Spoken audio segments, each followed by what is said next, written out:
Buenas tardes, jóvenes, ¿cómo están? ¿Me escuchan?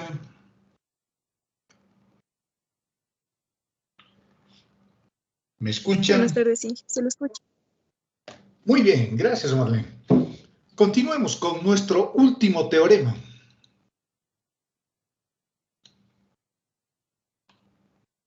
Bueno, ahí está el documento.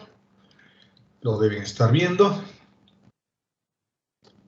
Está publicado también, creo que ya está en Teams.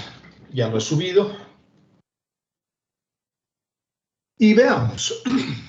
Hemos estado repasando algunos teoremas, 3 concretamente, y son teoremas bien interesantes, ¿no?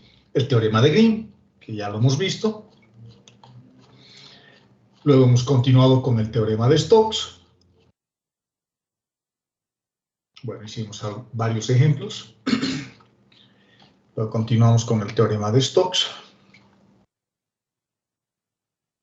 Es un teorema bien interesante el de Stokes, porque hemos llegado a esta conclusión que es fundamental. En realidad, cuando yo evalúo el teorema de Stokes o utilizo el teorema de Stokes, lo más importante es ¿cómo se llama? La forma de la curva. Lo más importante es la curva, no la superficie. Puedo tener cualquier superficie encerrada, pero siempre por la misma curva. Esto. Es sorprendente, ¿no? El teorema de Stokes. En este teorema lo que realmente importa es la curva que está encerrando a una superficie. Y la superficie ya no tiene que ser necesariamente una superficie plana, porque si la superficie fuese plana y estuviera pegado al plano XY, esa superficie es... Estamos empezando la grabación, por si acaso.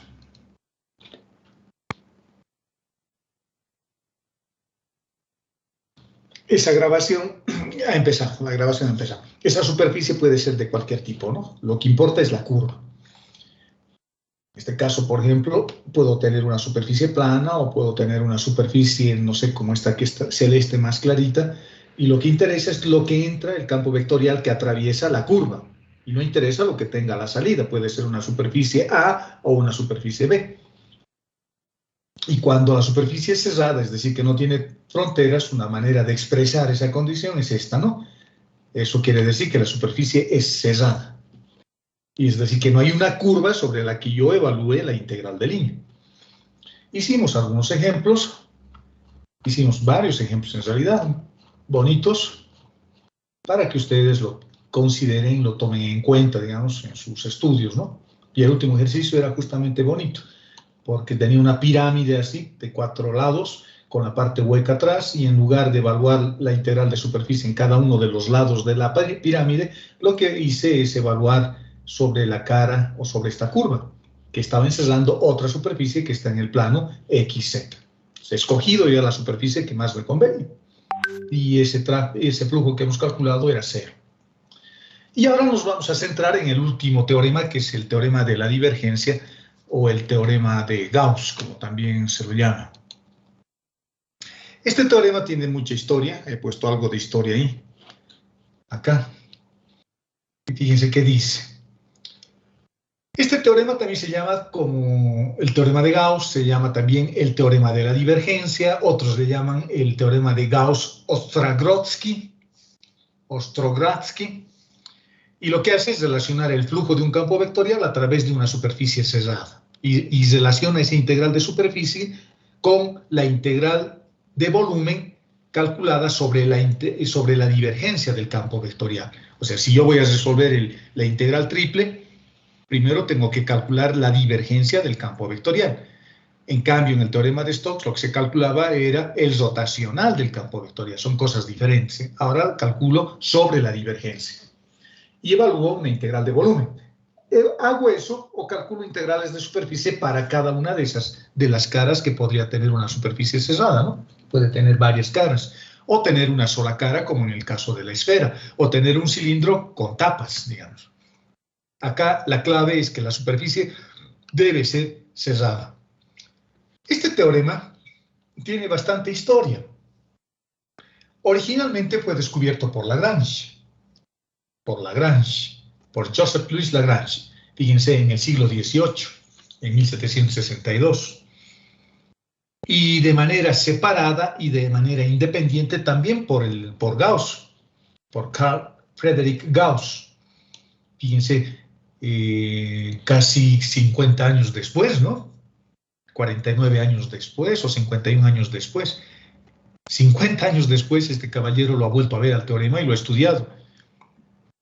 Y finalmente, por otro lado, Green, el señor que lo hemos estudiado con su teorema, George Green, unos 12 años después lo han vuelto a descubrir a este teorema, en el año 1825.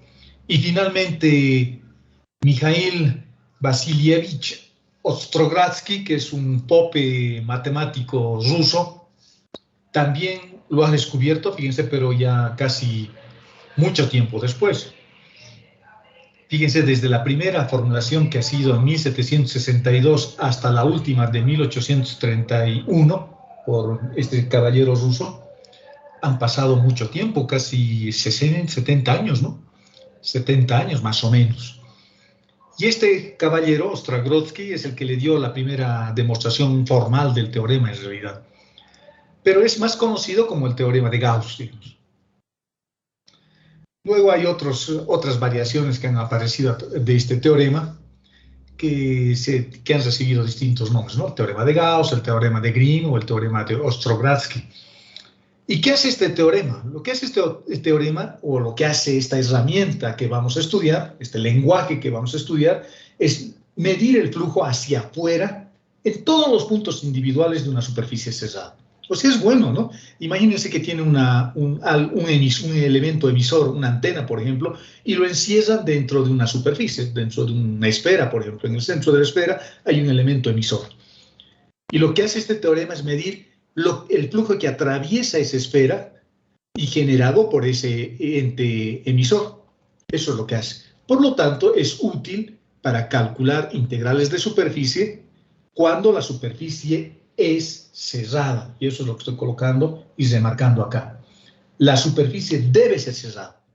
Sin embargo, desde el punto de vista matemático, puedo usar también este teorema en superficies que son abiertas, es decir, que tienen frontera. Puedo usar haciendo algunas consideraciones y para calcular el flujo que atraviesa una determinada región. Vamos a ver un ejemplo más adelante para que ustedes se den cuenta que si bien es una condición que la superficie sea cerrada para que yo pueda utilizar este teorema, de manera ventajosa y haciendo algunos artificios, puedo también utilizarla en superficies abiertas, es decir, superficies que tengan una frontera. Este teorema es útil cuando la superficie es cerrada, ¿no? Fíjense, esta es una superficie que tiene frontera. La frontera es esa línea roja, es la parte de una esfera, digamos. Pero si yo quiero utilizar este teorema, tengo que cerrarlo, esta curva, y tener una superficie así, ya cerrada. La parte de la izquierda ya lo he cerrado, ya no hay una curva. Esta es una superficie cerrada, y en esta superficie cerrada ya puedo calcular o puedo utilizar el teorema de Green. Perdón, de Gauss. Teorema. El teorema, bueno, su consideración, su parte narrativa, digamos, está escrita acá. Vamos a hablar ahora de una superficie, de un conjunto regular que está en el espacio. Tenemos que tener un campo vectorial. Este campo vectorial tiene que ser al menos clase 1, es decir, que tenga primeras derivadas parciales continuas en la región que estamos analizando, y debe tener o exhibir vectores normales externos, que tienen que ser definidos o continuos por tramos o por secciones. ¿Qué quiere decir eso? Que tengo que tener una superficie cerrada, por ejemplo, puede ser la parte, o puede tener la forma de un paralelepípedo, de un cubo, digamos, así, cerrado, la parte de atrás estará por acá. En este teorema lo puedo aplicar en este tipo de superficies, ¿no? Y la condición es que el campo vectorial que va a atravesar esta superficie tiene que ser un campo vectorial continuo o clase 1. Clase 1. Y la superficie puede ser así o puede ser una esfera. Si la superficie es una esfera, el vector normal tengo que considerar externo, hacia afuera.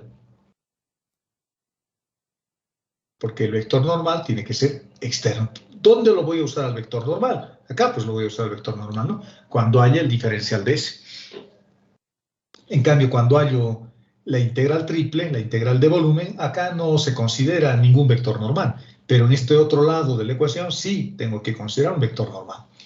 Y en el caso de tener una función cuyo vector normal es continuo por secciones, estaré en el caso, por ejemplo, de este cubo. Ahí tendré un vector normal, acá tendré otro, hacia abajo tendré otro, en la parte lateral tendré otro, y en la parte frontal tendré este, y en la parte de atrás tendré este otro. Entonces tendré que calcular 6 integrales de superficie, sumarlos y ver qué flujo está atravesando esa caja.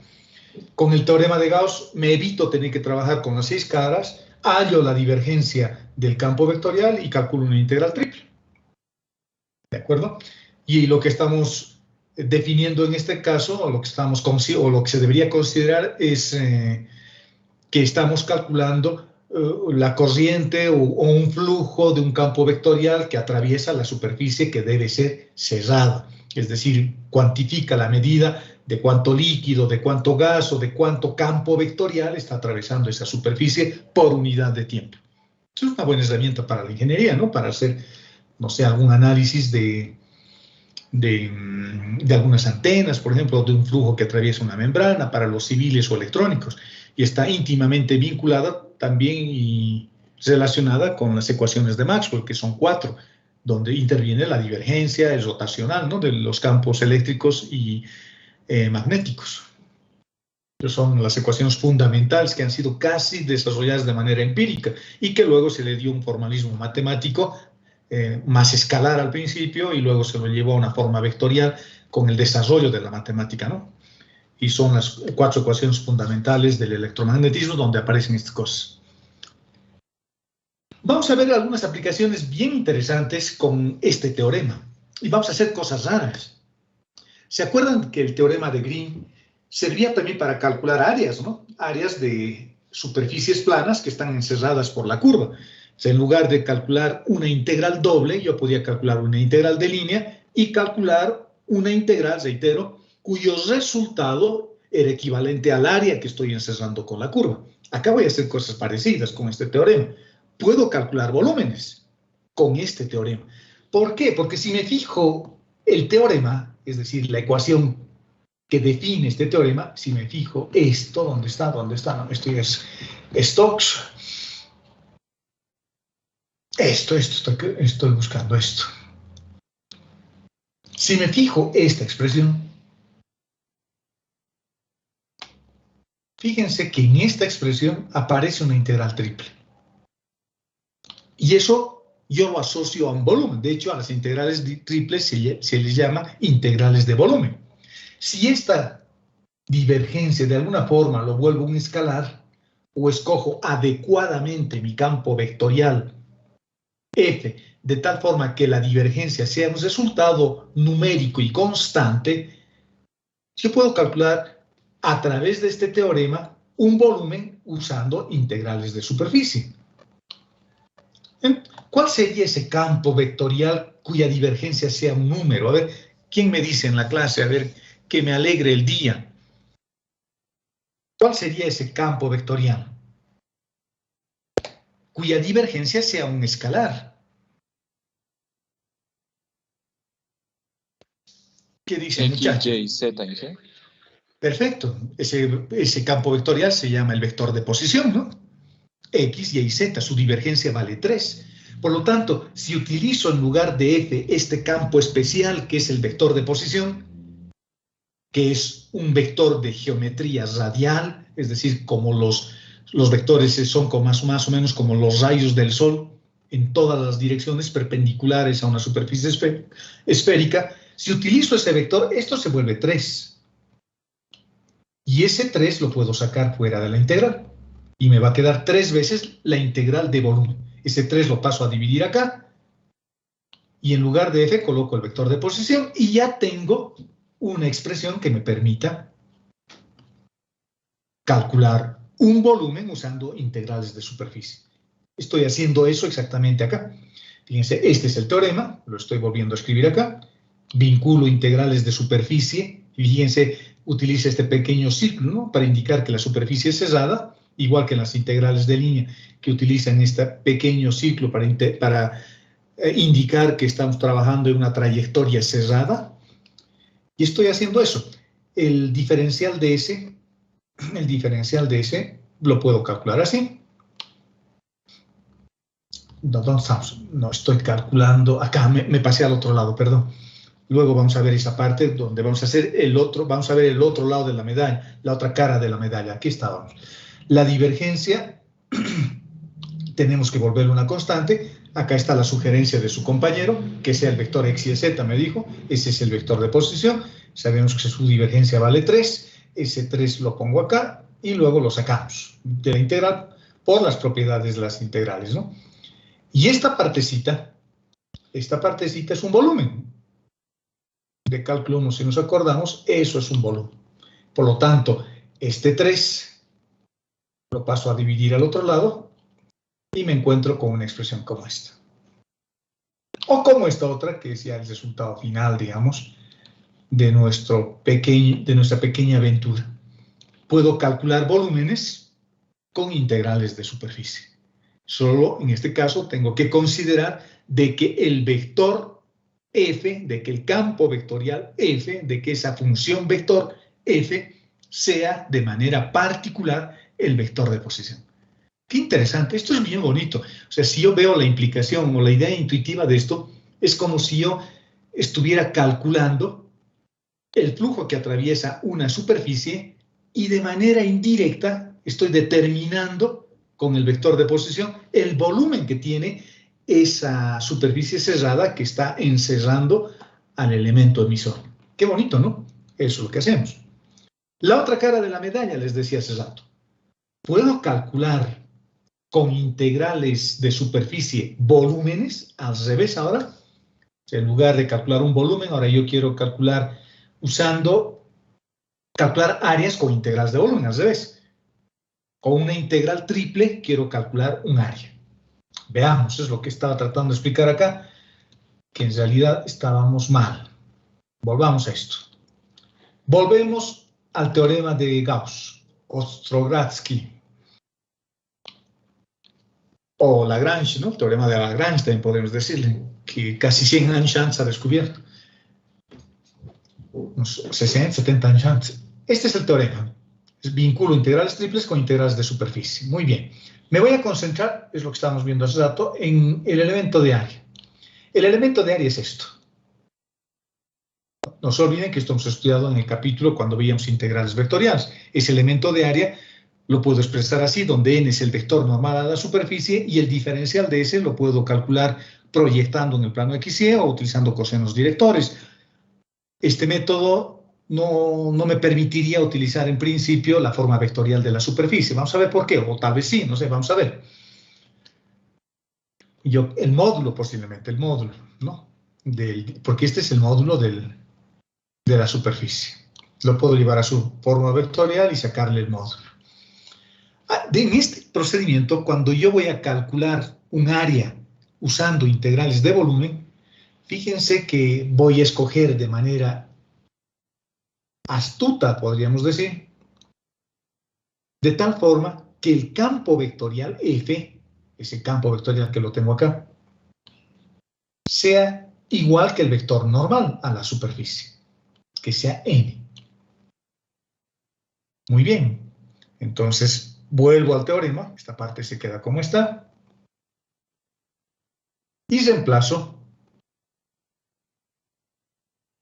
en esta expresión para llegar a utilizar las integrales triples para calcular un área.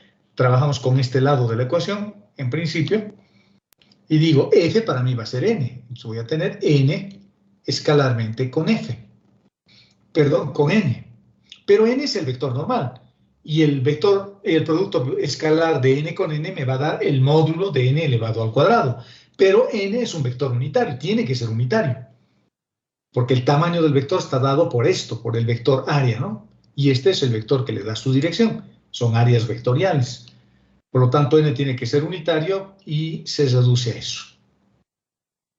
Y esto es un elemento de área, es una superficie. Es una superficie de una superficie cerrada. Es el área de una superficie cerrada. Me he quedado con eso. Por lo tanto, el área de esa superficie cerrada va a ser esto, y utilizando el teorema de la divergencia, ya no voy a hallar la divergencia de F, voy a hallar la divergencia del vector normal. La divergencia del vector normal, porque hemos dicho de que F sea N. En otras palabras, esto. Por lo tanto, fíjense, el área, por ejemplo, de un paralelepípedo. Si yo quiero calcular el área de un paralelepípedo, lo puedo calcular con una integral triple. Qué interesante, ¿no? Lo único que tengo que hacer es hallar el vector normal a ese paralelepípedo, que va a ser continuo por tramos, y hallar su divergencia. Y luego sumar para cada una de las caras. Y si tengo una esfera es más fácil. Si tengo una esfera es más fácil. Porque el vector n va a ser único, ¿no? Único. Y utilizaría coordenadas esféricas para resolver. Entonces, fíjense que yo puedo calcular áreas con integrales de volumen. El área de una superficie. Eso es sorprendente. Este teorema, fíjense, me está permitiendo calcular áreas con integrales triples, o, en el caso anterior, en el caso que vimos acá, puedo calcular un volumen con una integral de superficie. Ejemplos. Veamos. Vamos a empezar con uno sencillo. Me piden verificar el teorema de Gauss y me dan como dato este campo vectorial y nos dan una superficie que debería ser cerrada, porque estoy verificando el teorema de Gauss. El teorema de Gauss se evalúa sobre superficies cerradas, como dijimos al principio, ¿no? La superficie debe ser cerrada. Entonces, tengo un cilindro que voy a cerrarlo con una tapa inferior dada por esta ecuación, por ese plano, y por una tapa superior dada por esa ecuación. La ecuación de ese plano, que se llama z igual a 3. Son planos paralelos, pertenecen a la misma familia, ¿no? Cuando nos piden verificar, lo que tenemos que hacer es resolver la integral de superficie y resolver la integral triple sobre la divergencia del campo vectorial. ¿De acuerdo? La superficie no tiene frontera, es cerrada, porque tiene una tapa superior y tiene una tapa inferior. Es cerrada. ¿De acuerdo? Nuestra superficie es esta, ¿no? Nuestra superficie es esta. La hemos vuelto a ir rosadito. Cerrada en la parte superior y cerrada en la parte inferior. Bueno, empecemos a trabajar integrales de superficie primero. Ahora, como tengo una integral de superficie sobre una superficie cerrada, tengo que calcular, en este caso, fíjense, 3 integrales de superficie. Una para la tapa superior, por ejemplo, otra para la cara inferior y otra para la cara lateral. Cada una con su propio vector normal, apuntando hacia afuera. Tengo que tener cuidado con eso, porque en lugar de sumar, tal vez sea este, si me equivoco con el sentido del vector normal, y eso va a hacer que mi resultado no coincida, me voy a equivocar. Acá es bien importante tomarse 30 segundos para analizar bien el sentido del vector normal que estoy utilizando. Sigamos. Superficie 1. La superficie 1 dice que es el plano z igual a 3. ¿Dónde está eso? La parte de arriba. Esta superficie se llama z igual a 3. Esta. La de abajo es la superficie z igual a 0. Está apoyado en el plano x y y. Y esta superficie es la cara lateral, es decir, el cilindro. Tengo 3 superficies. Nos vamos a concentrar en principio con la cara superior. La cara superior está encerrada dentro de esta circunferencia. O sea, acá arriba hay un plano que se llama z igual a 3, así grande. Ese plano se llama z igual a 3. Y no quiero sobre todo el plano, ¿no? Solo quiero esta región que estoy achurando. Solo quiero ahí. Por lo tanto, está dentro de este cilindro. ¿Eso para qué me sirve? Eso me va a servir para colocar mis límites cuando resuelva la integral. Ya, vamos a empezar a resolver nuestra integral de superficie. Lo primero que tengo que hacer es construir mi elemento de área, porque esta es la integral de superficie que voy a calcular, ¿no? Tengo ya el campo vectorial, me lo han dado, es un dato, no me tengo que preocupar, aquí está mi campo vectorial.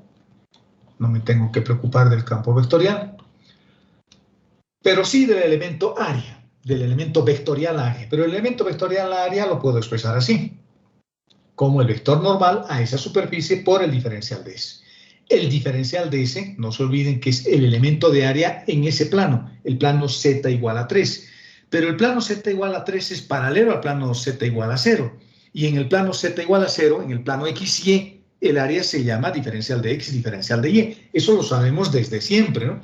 Porque estoy trabajando en esa descripción, en esta geometría cartesiana rectangular, donde el elemento de área en esta geometría, en la base canónica, en el plano XY es diferencial de X, diferencial de Y, porque es una geometría rectangular, base por altura. Así mido el área en este plano.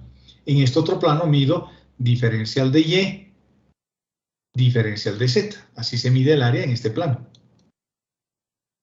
Y en este otro plano el área se mide, son tres planos, ¿no? Tengo un plano acá, tengo un plano acá, y son los planos cartesianos, y en este plano será o tendrá como elemento de área el diferencial de X por el diferencial de Z. Yo estoy trabajando con este plano que es paralelo al plano XY, porque mi plano se llama Z igual a 3, por lo tanto estoy trabajando acá.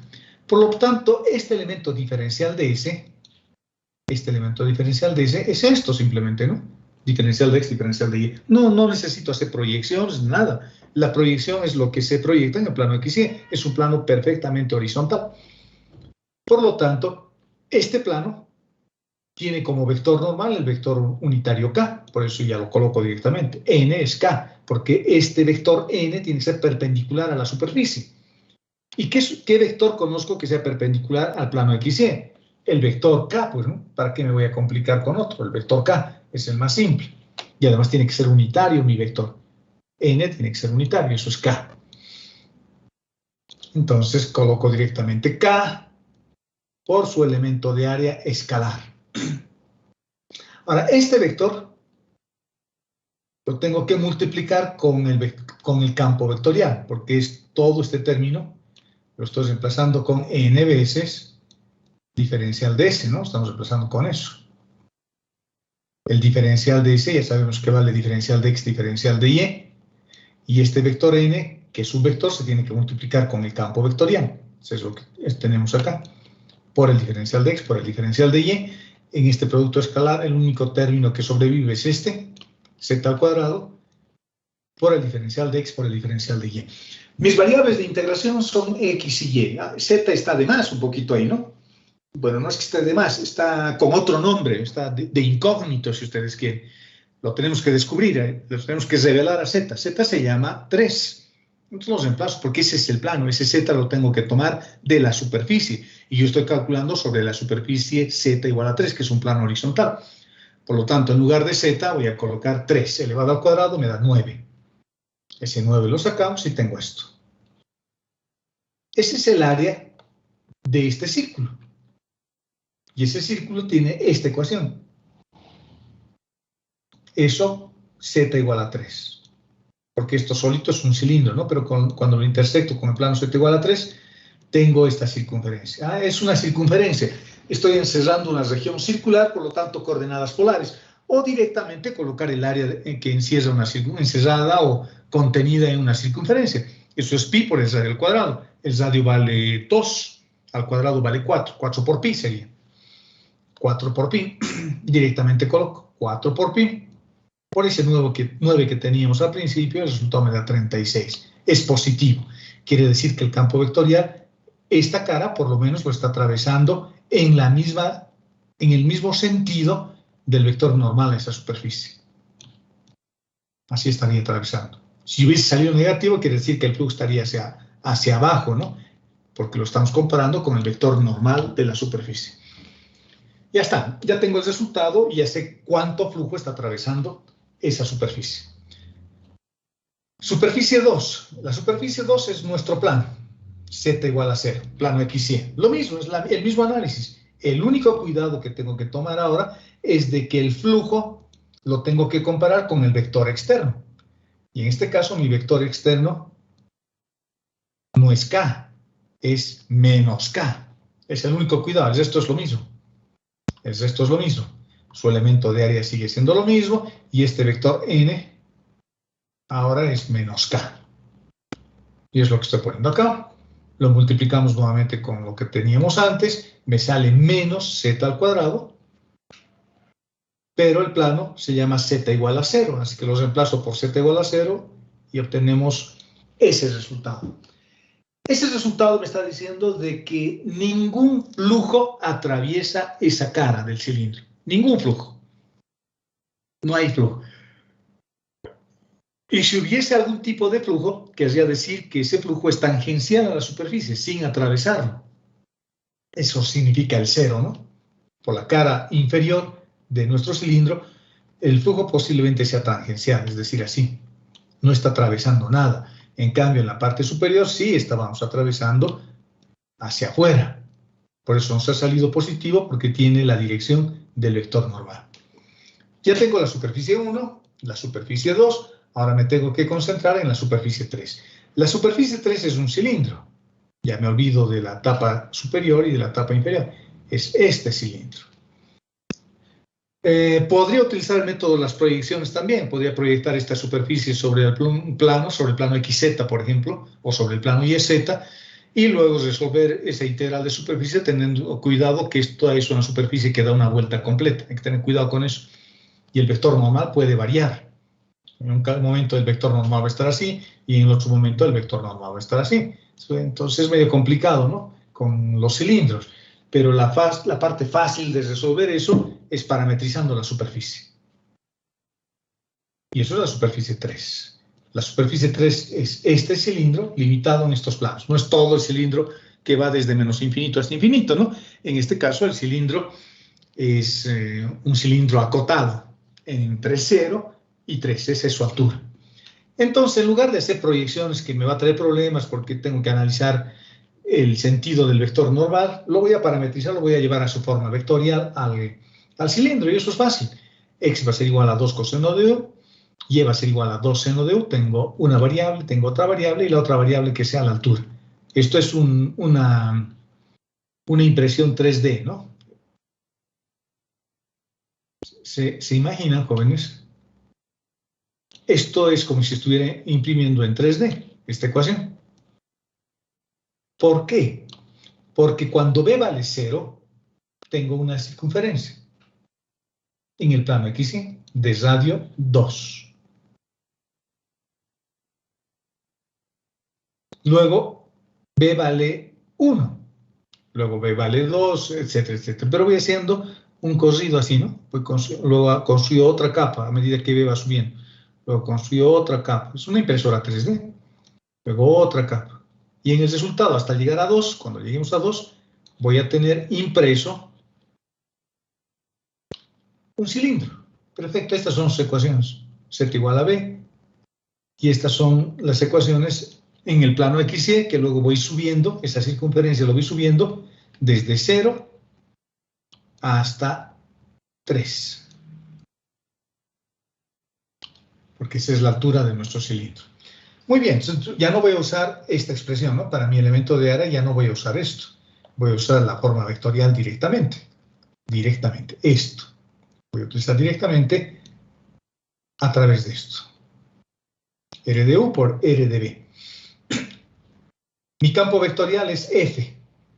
Y el campo vectorial tiene por componente, si nos acordamos, ¿dónde está?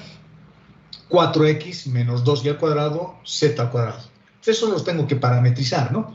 No estoy haciendo un cambio de base, no estoy yendo a la base polar, cilíndrica, nada de eso. Solo estoy parametrizando. Seguimos trabajando en base canónica. Este 4x lo voy a parametrizar, este menos 2y al cuadrado lo voy a parametrizar, y ese z al cuadrado lo voy a parametrizar. Y nos vamos a nuestro ejemplo. Lo he parametrizado. A nuestro campo vectorial, tengo las derivadas, tengo toda esta expresión, y el resultado final de hacer todo eso es esto. 16 coseno al cuadrado de U menos seno al cubo de U.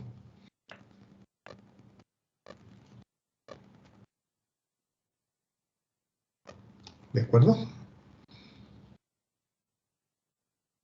Eso tenemos. Y resolviendo esta integral me sale 48 pi. Entonces ya tengo la contribución de las tres superficies.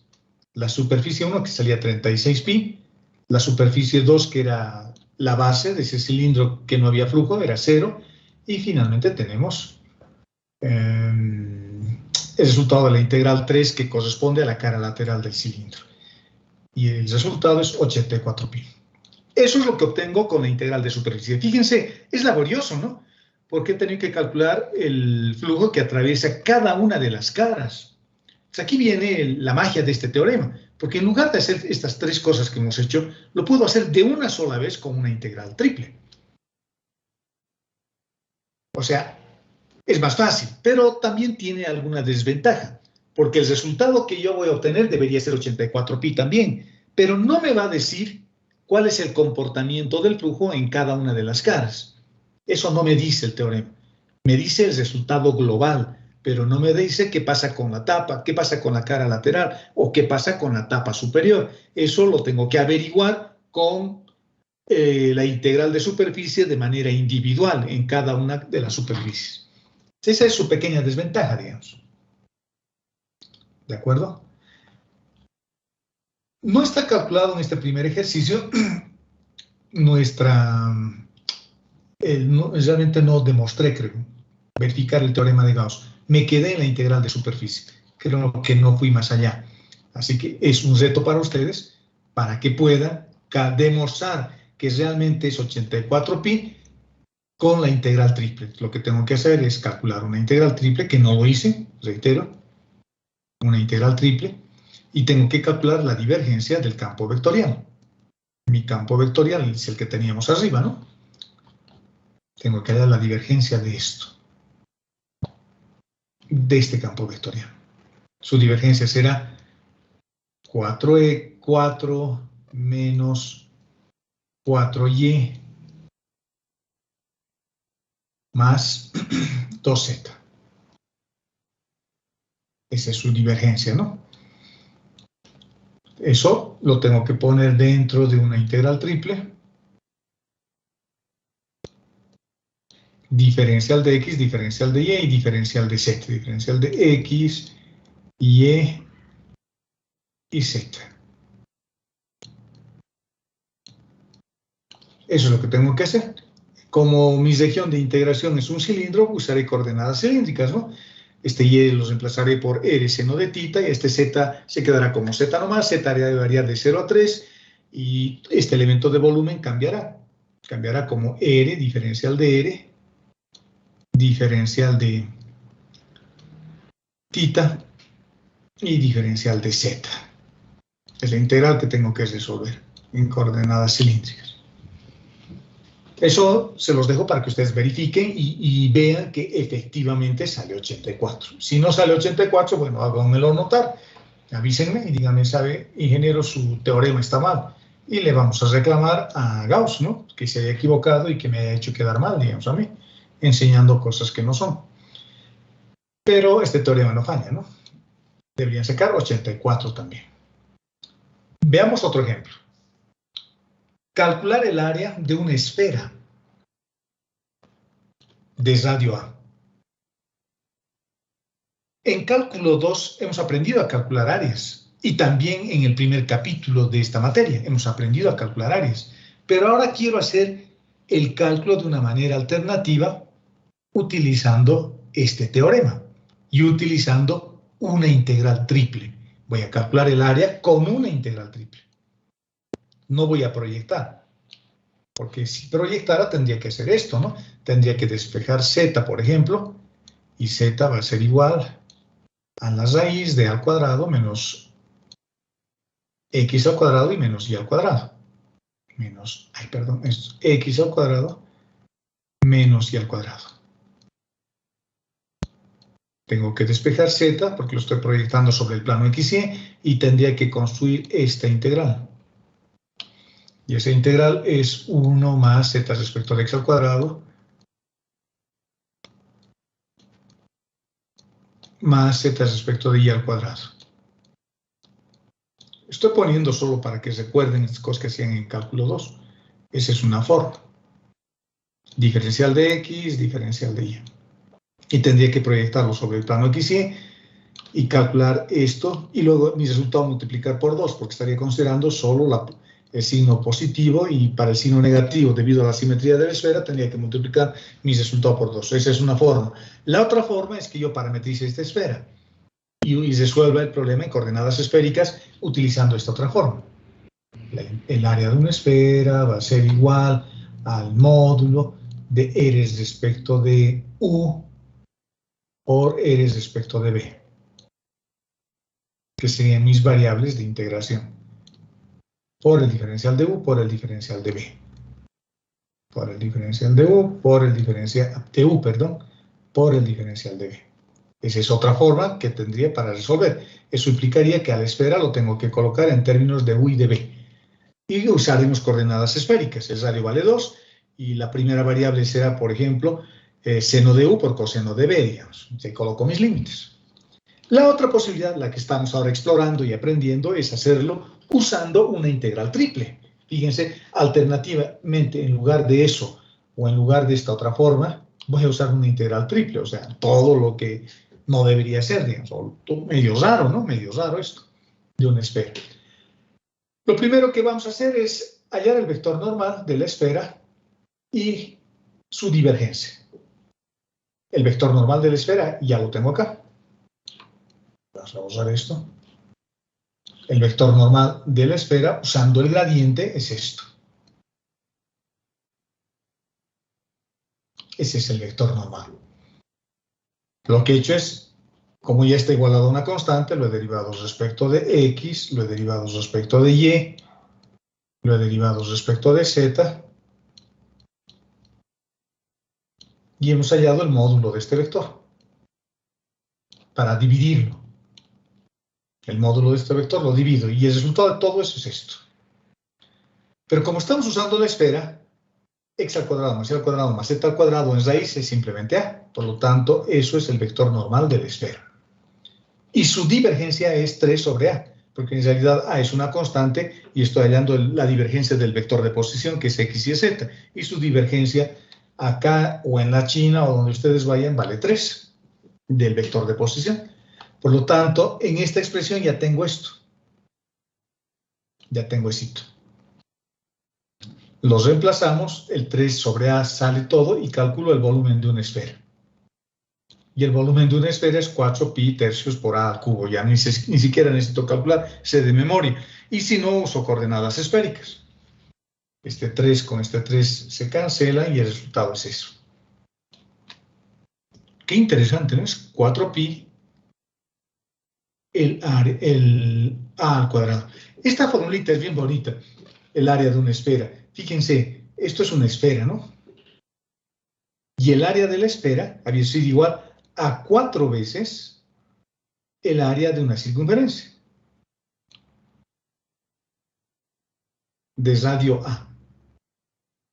Porque esto es el área de una circunferencia, ¿no? Pi por a al cuadrado. Entonces, a esta esfera, en área, es equivalente a sumar 4 veces el área de la circunferencia que tiene radio A. Eso me dice esa forma. ¡Qué bonito! Veamos otro ejemplo. Estoy avanzando, nadie pregunta, me imagino que todo se está entendiendo. ¿Se está entendiendo, jóvenes? ¿Se entiende lo que estamos haciendo? Sí, claro. Ya, sigamos entonces. Me están pidiendo en este tercer ejercicio que calcule el flujo de un campo vectorial que tiene simetría radial. Fíjense, es el vector de posición, que sale por una superficie cerrada que está formada por la ecuación de una esfera y la ecuación de un paraboloide. Y un paraboloide trasladado respecto al eje Z. Porque cuando x y y valgan 0, z vale 2. O sea, a partir de z igual a 2, lo graficamos, ¿no? Esta es una esfera y esto es el paraboloide. La intersección de la esfera y el paraboloide es z igual a 3. Estoy intersectando. Lo único que estoy haciendo es este x al cuadrado más y al cuadrado, lo reemplazo en cualquiera de las ecuaciones. Por ejemplo, este x al cuadrado más y al cuadrado, lo reemplazo despejando de acá, que va a ser una cosa como esta. X al cuadrado más y al cuadrado va a ser igual para nuestro ejercicio a z menos 2. Z menos 2 de esta ecuación, ¿no? Y este x al cuadrado más y al cuadrado, que vale esto, los reemplazo acá. Voy a tener una ecuación que solo dependa de z. Voy a tener z al cuadrado más z menos 2 igual a 10. Este 10 lo paso al otro lado y al final voy a quedar con z al cuadrado más z menos 12. Y resolviendo, la parte positiva, la parte válida es z igual a 3. Porque voy a tener dos soluciones. La otra va a ser z igual a menos 4, ¿no? Pero tomo z igual a 3 porque es la intersección efectiva, ¿no? Y la intersección es esta. Fíjense, tengo el paraboloide,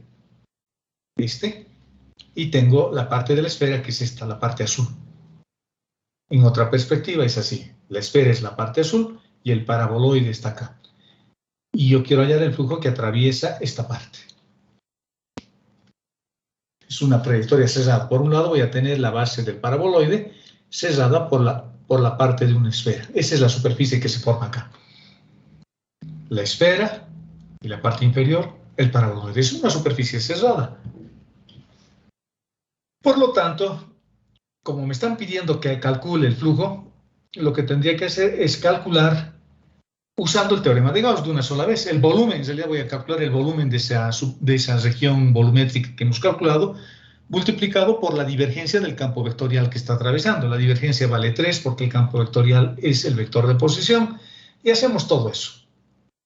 Esto está dibujado en MATLAB, por si acaso. En MATLAB no puse los comandos porque es fácil, ¿no? Dibujar en MATLAB superficie. Si no saben, es bueno que investiguen. Les pongo algunas veces esos comandos y son los mismos que yo uso. Esa es la esfera, este es el plano de intersección, y cuando yo intersecto la esfera con el paraboloide, este cuerpo, ese que tengo acá, aparece contenido en un cilindro. Alguien me podría decir, pero ¿de dónde miércoles se está inventando todo eso que está hablando? Aparece este cilindro. Acá.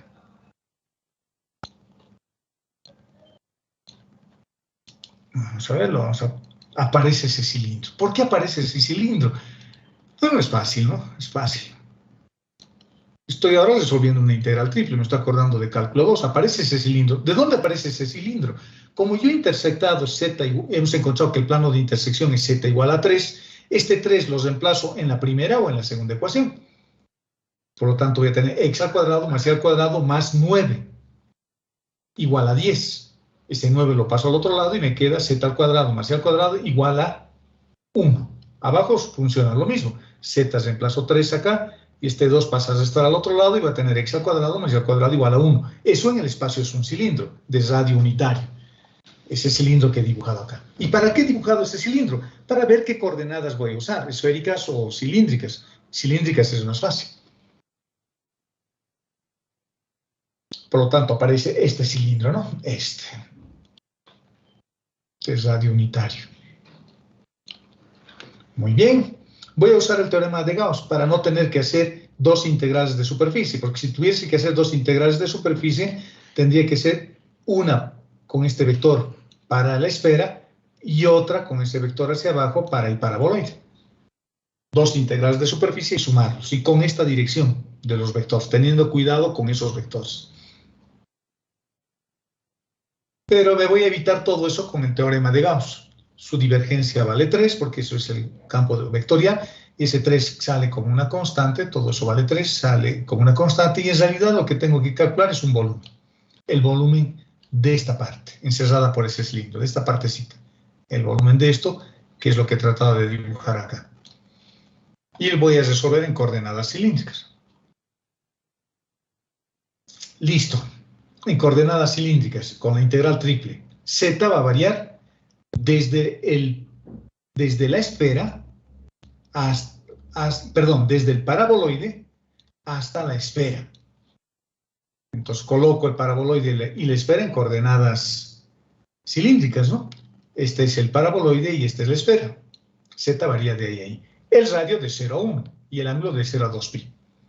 Resolviendo tengo esta integral y metiéndolo a una aplicación o haciéndolo a pulso, el flujo que atraviesa es esto. Fíjense la aplicación del teorema de Gauss. Es bien bonito este teorema, ¿no? Lo he resuelto fácilmente calculando una integral de volumen en realidad. Ejemplo 4. Utilizando el teorema de Gauss, nuevamente vamos a usar el teorema de Gauss, nos piden calcular el flujo de un campo vectorial. Este es mi campo vectorial. Este. 2x al cuadrado y menos z al cuadrado, esa es la primera componente, la segunda es 2yz menos 2xy al cuadrado, y la tercera componente es menos z al cuadrado. Y está atravesando esta superficie.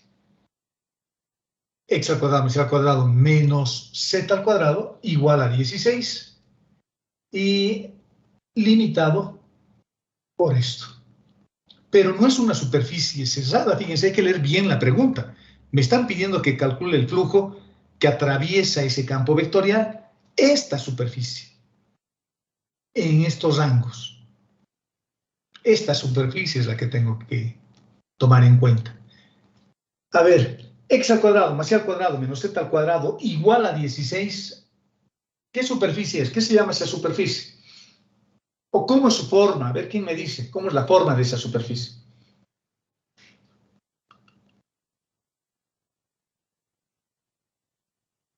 ¿Qué dicen jóvenes? ¿Qué se llama? Están estudiando ingeniería, ¿no? Tienen que saber qué se llama esa superficie. No pueden estar ahí. Es como si a un médico le preguntara, ¿qué se llama este tendón? Y me mirara nada más, ¿no? ¿Qué se llama este nervio? ¿Qué se llama este pulmón? ¿O qué cosa es esto? Un paraboloide de 2 mantos. No, pero está más o menos orientado. Si estuviera estudiando medicina, le estaría diciendo, si le muestro una mano derecha, usted me diría es la mano izquierda, digamos. Pero está bien, valiente, valiente el joven. A ver, otro, ¿qué se llama eso? Un hiperboloide de una sola hoja. Bien, es un hiperboloide de un manto. Ahora, ¿cómo yo sé? No necesitan acordarse de memoria, solo grafiquen. Yo digo, si z vale 0, voy a tener x al cuadrado más y al cuadrado igual a 16. O sea, en el plano x y tengo una circunferencia de radio 4. De radio 4, mejor dicho. Creo que dije 16. En el plano x y. Pero si no existe x, tengo una hipérbola en el plano YZ.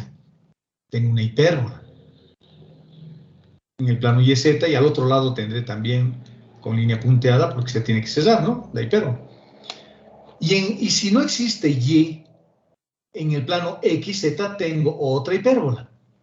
Entonces, viendo eso ya me doy cuenta y digo, como hay hipérbolas, es un hiperboloide. Y como solo hay uno, es un hiperboloide de una hoja o de un manto. ¡Qué bien! Esta es la superficie que voy a atravesar, pero no dicen que es cerrada, o sea que hay un campo vectorial que está así, atravesando esta superficie de alguna forma, así. Y quiero calcular el flujo que atraviese solo esta superficie. Y no es cerrada, porque es abierta. Pero la altura, porque la altura de esto es de menos infinito hasta infinito, ¿no? Este hiperboloide. Pero la altura dice que tiene que variar entre 0 y 3, es decir, desde acá, que es 0, hasta acá, que vale 3. Esta partecita nomás, el flujo que atraviesa esta parte. Solo eso. Y me dicen que utilice el teorema de Gauss. Pero habíamos dicho de que el teorema de Gauss es útil si la superficie es cerrada. En este caso mi superficie no es cerrada. Ya me tendría que estar empezando a jalar de los cabellos, ¿no? O a preocuparme cómo voy a hacer usando el teorema de Gauss. Entonces voy a plantearlo de manera sencilla. Fíjense, este es el campo vectorial. Lo he dibujado, este campo vectorial medio feo, lo he dibujado con MATLAB, con el comando Kyber. Es un campo, como una especie de torbellino, ¿no? Como un vórtice, es el campo vectorial, y acá está metido mi hiperboloide de un manto. Así. Yo quiero saber cuánto de flujo está atravesando esto. La cara de este hiperboloide. El hiperboloide es así. Entonces lo que voy a hacer es, ese es mi hiperboloide, y voy a decir, como yo soy inteligente, en realidad todos lo somos, lo voy a cerrar con dos planos. Un plano superior, que se llame z igual a 3, porque tengo que calcular entre 0 y 3, que este plano z igual a 3, y lo voy a cerrar con este plano, que sea z igual a 0. Y así tengo una superficie cerrada ya. Lo estoy cerrando. Y tengo eso. Y lo he cerrado, la parte superior, la parte inferior, y tengo cerrado también la cara lateral. Antes puedo aplicar la divergencia, digo.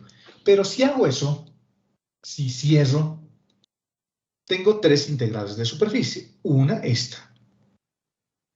Otra, esta. Esta superficie se llama z igual a 3, la de arriba.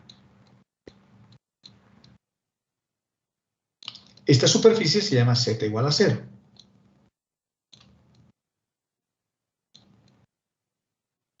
Y la cara lateral es nuestro hiperboloide. X al cuadrado más y al cuadrado menos z al cuadrado igual a 16. Tengo tres superficies. La base, la altura y la cara lateral. Entonces, si utilizo el teorema de la divergencia, yo tendría que calcular tres integrales de superficie. La superficie 1, que es la de arriba, más la superficie 2,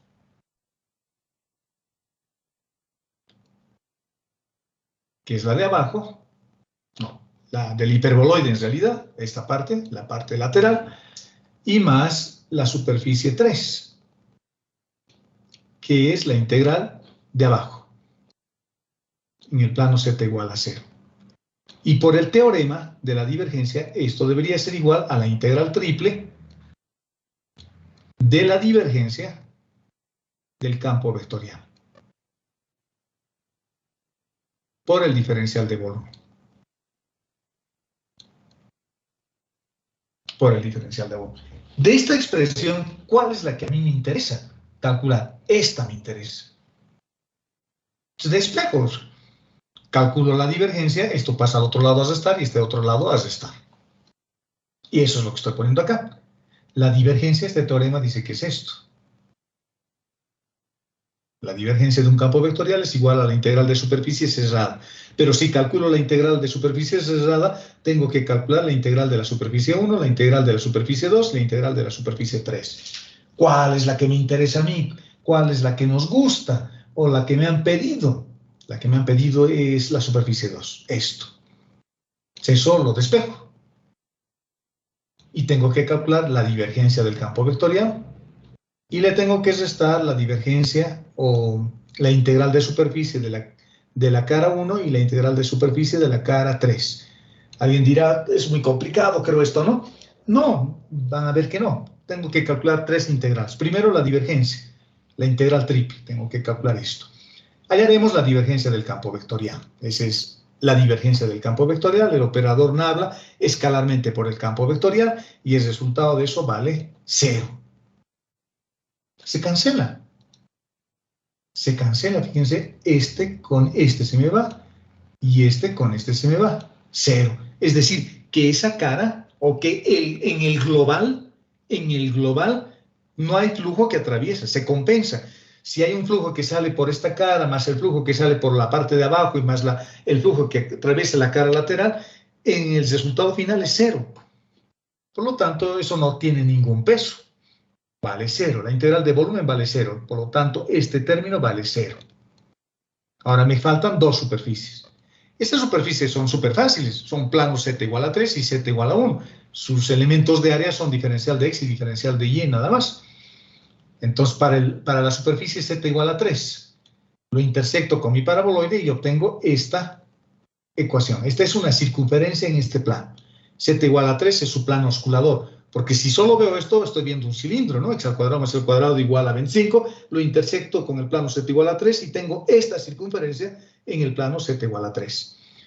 Como estoy usando el plano z igual a 3, el vector normal a ese plano, z igual a 3, es k. Igual que en los ejercicios que hemos hecho hace rato, eso es k. Y el elemento de área va a ser diferencial de x, diferencial de y, nada más. K por el diferencial de x por el diferencial de y, lo multiplico por el campo vectorial y solamente me queda menos z al cuadrado. Pero z valía 3, lo reemplazo, sale menos 9 y tengo el área de una circunferencia de radio 5. Porque esa era la intersección, ¿no? Que hemos calculado, fíjense. Su radio vale 5. Por lo tanto, el radio va a variar de 0 a 5 y el ángulo que dé una vuelta completa de 0 a 2pi, coordenadas polares, y el resultado de esta integral sale esto. Menos 225 pi. Por lo tanto, ya tengo el resultado de esta integral. Hay un resultado. Y el resultado me dice que es negativo. Entonces quiere decir que el campo vectorial está entrando a la superficie. No está saliendo, porque lo estoy comparando con este vector que es externo. Es como si estuviera llenando un turril, digamos, de esa forma, ¿no? Ya tengo. Ahora me falta la cara inferior. Me falta la cara inferior, la superficie 3. En la superficie 3 tengo el plano z igual a 0. El plano z igual a 0 implica que esto se anula y me queda una circunferencia con un radio menor. Su radio vale 4.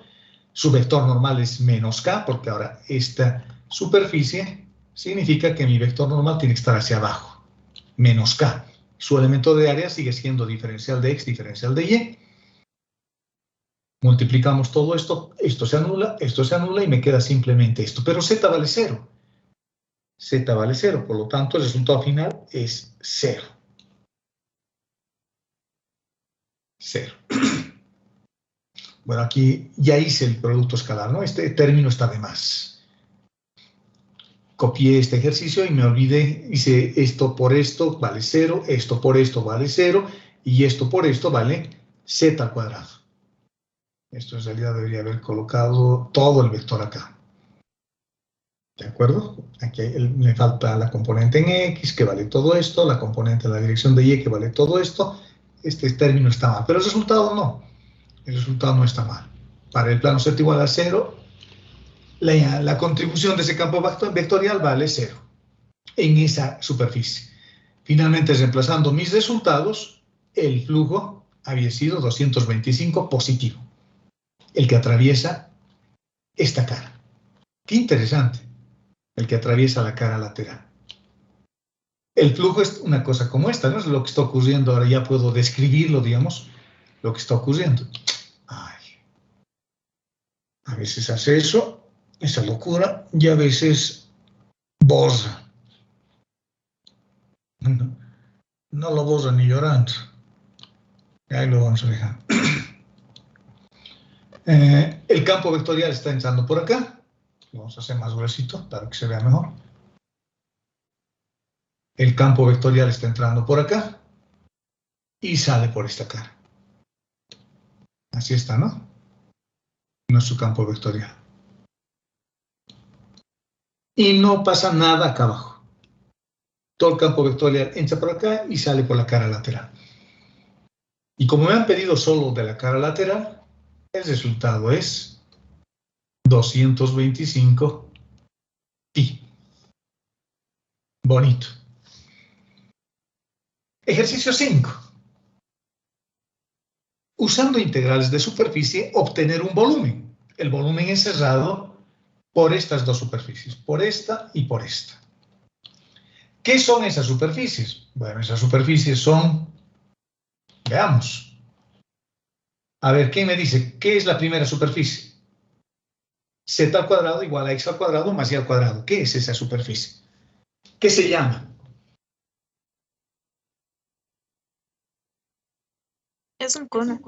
Perfecto, señorita, es un cono. El segundo, z igual a x al cuadrado más y al cuadrado, ¿qué es? Un paraboloide. Muy bien, es un paraboloide. Bien, me gusta que se conozca mirando esas cosas. Su gráfica en MATLAB es esto, el paraboloide y el cono. El cono es la parte de la superficie externa, ¿no? La azul. Y el paraboloide está más arriba, está creciendo así. En cambio acá sus caras son rectas, ¿no? Y fíjense el volumen que estoy formando. Es un volumen muy pequeñito, es este, miren. Besito es. Si hacemos un dibujo un poquito más grande, tal vez debía haber tomado una vista diferente. Tengo una cosa así. Tengo el paraboloide y tengo el cono. Y el volumen que quiero calcular es de estito.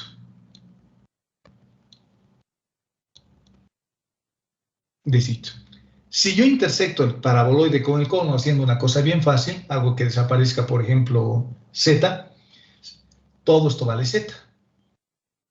X al cuadrado más y al cuadrado, por lo tanto voy a tener que z al cuadrado va a ser igual a z. Va a ser igual a z. Entonces, ¿qué hago? Lo que voy a hacer es llevarlo al otro lado. Cuidado que hagan esto, ¿no? Cuidado que cancelen esto y me salga z igual a 0 o z igual a 1. Estarían perdiendo resultados. Lo que se hace es llevarlo al otro lado y factorizar un z. Y el resultado es 0. Este z lo llevo al otro lado y factorizo un z. Entonces z vale 0 y z vale 1. Cuando cancelan, pierden un resultado, pierden el valor de z igual a 0. Quiere decir que este puntito es el origen de coordenadas. Y esta cosa que he dibujado acá está en el plano z igual a 1. Eso es importante porque me va a servir para colocar mis límites. Superficie 1. El paraboloide. El paraboloide es lo que tengo en la parte inferior, esta parte. Y su vector normal tiene que estar hacia abajo. Muy bien, voy a encontrar el vector normal.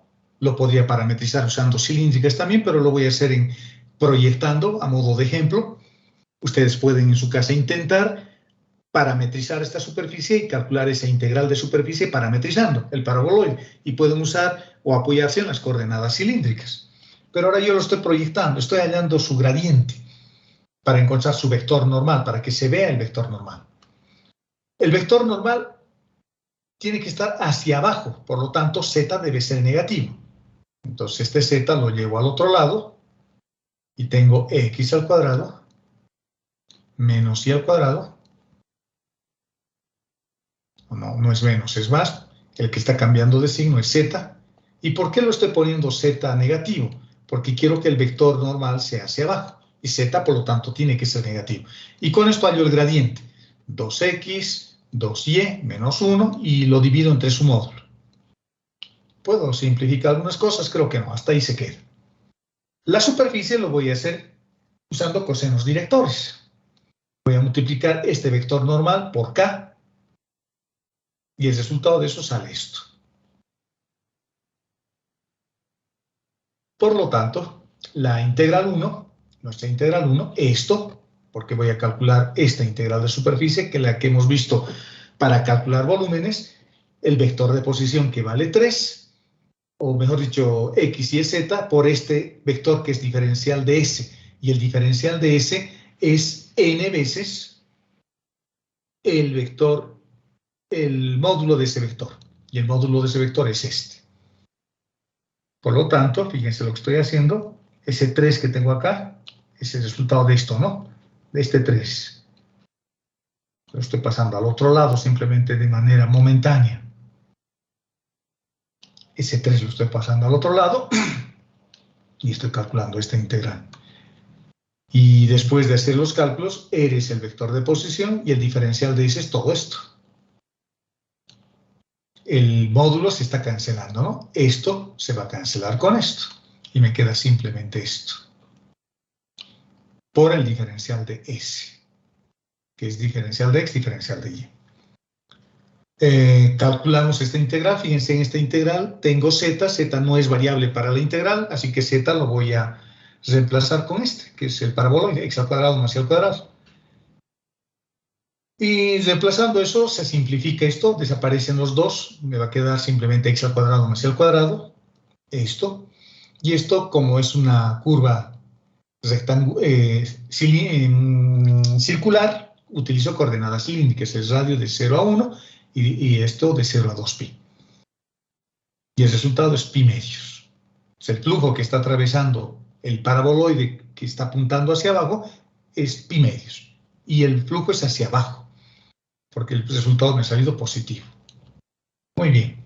Ahora voy a hacer el resultado, bueno, ahora era pi medios, ¿no? Y no se olviden que este 3 tiene que pasar a multiplicar a 2 abajo. Por eso hemos colocado pi sextos.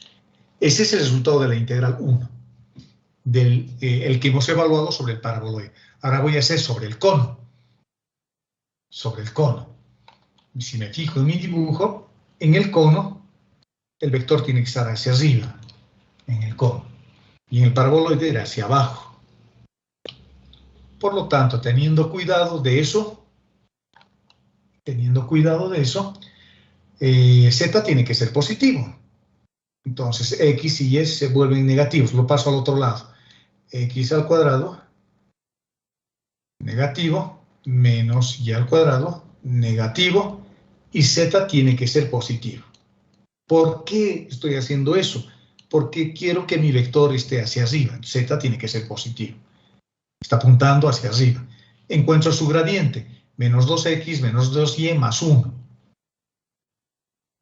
Bueno, esto debería ser... bueno, esto al cuadrado, perdón, esto al cuadrado.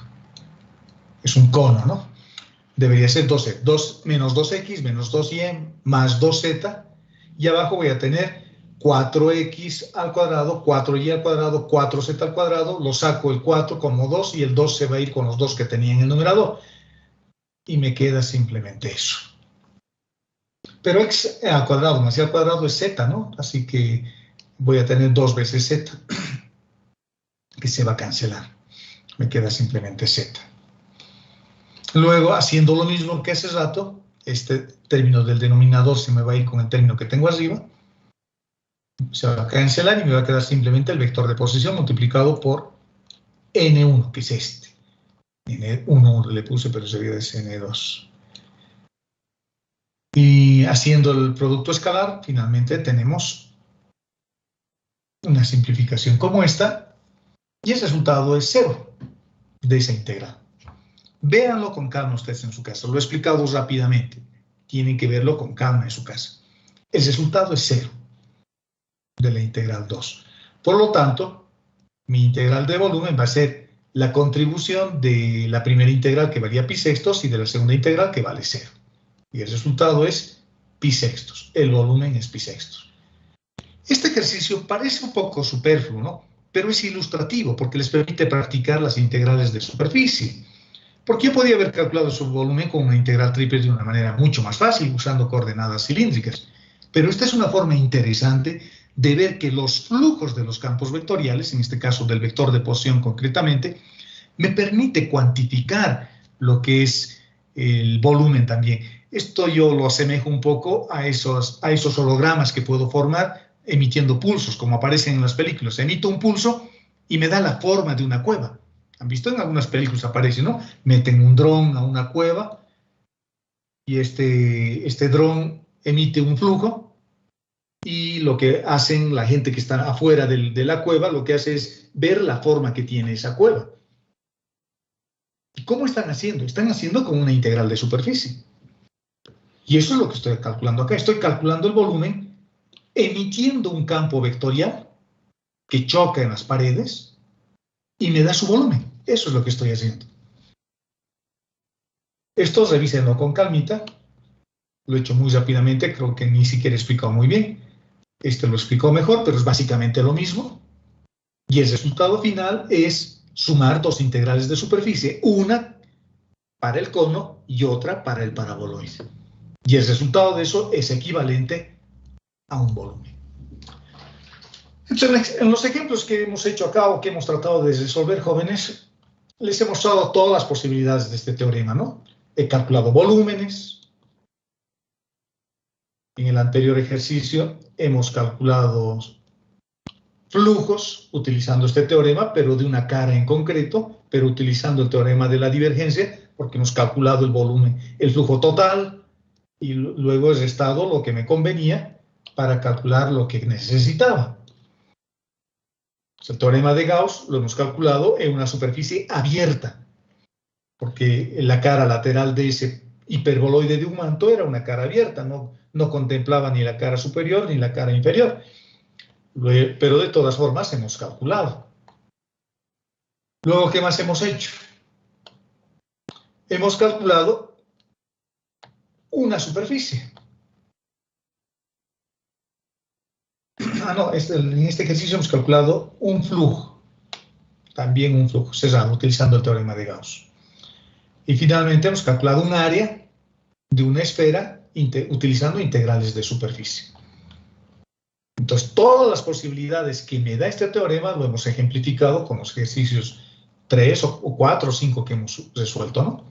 Y la pequeña teoría que nos ha permitido entender, eso es lo que yo quiero, entender cómo se puede aplicar el teorema de Gauss, incluso en superficies cerradas o abiertas, incluso en superficies abiertas.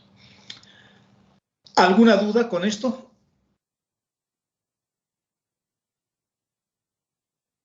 Bueno, estimo que no. Estimo que no. Nos vemos el siguiente viernes. Voy a ver cómo estamos con nuestro avance de temas. Con eso hemos terminado este capítulo. Ya tienen harto para estudiar. Voy a preparar ya algunos ejercicios para que empiecen a hacer su práctica. Aquí hemos aprendido el teorema de Gauss, teorema de la divergencia y teorema de Green. Y ya puedo empezar a resolver cualquier cosa prácticamente con estos teoremas, ¿no? Ya puedo calcular varias cosas utilizando ventajosamente estos teoremas. De lo que se trata siempre es de lo mismo, calcular integrales de superficie o calcular integrales de línea, con su propio significado, que puede ser trabajo o flujos que atraviesan una superficie, que están modeladas a través de una ecuación, y esa ecuación puede ser escalar o puede ser vectorial, de acuerdo a lo que a mí me gusta. Todos estos ejercicios que hemos resuelto lo puedo resolver de otra forma, y como ya sé los resultados que tienen que salir, yo ya puedo empezar a practicar con esos 5 ejercicios que hemos hecho o 4 ejercicios que hemos hecho varias veces, para que me dé cuenta y lo manipule bien y sepa bien cómo se manejan estos teoremas. El siguiente capítulo que vamos a estudiar es el referido a las coordenadas curvilíneas, que es nuestro penúltimo capítulo del semestre, porque el último es tensores. Y las coordenadas curvilíneas son una buena manera de entender lo que son las coordenadas curvilíneas y en esas los tensores, y en esas coordenadas curvilíneas lo vamos a desarrollar de tal forma que vayamos a ver geometrías intrínsecas y geometrías extrínsecas. Es bien bonito el capítulo de coordenadas curvilíneas y están cordialmente invitados los que tienen interés, por supuesto. No llegamos a veces ni a 20 nuestros participantes, vienen muy pocos y también muy pocos aprueban, ¿no?, la materia, porque no hay mucho interés. Ok, jóvenes, con eso damos por concluida nuestra clase de hoy. Dejamos de compartir nuestro documento y nos despedimos hasta el viernes si es que no tienen consultas. Adelante, Luis. Disculpe, el solucionario del parcial no nos mostró, disculpe. ¿Para qué quieren ver el solucionario? Quisiera verlo solamente, ingeniero. Ya, lo voy a publicar, lo voy a subir. Creo que me olvidé subirlo al solucionario. Sí, lo voy a publicar más tardecita hoy día para que vean su examen, ¿no? Lo comparen con la nota de su examen y si hay alguna duda, digamos, les pueda devolver su examen. Lo voy a publicar más tarde, ¿listo? Hoy día lo voy a publicar en un momento más. Está bien, gracias. Bueno, ¿alguna otra inquietud? Ninguna. Bueno, nos vemos entonces el día viernes, jóvenes. Cuídense. Hasta luego, ingeniero.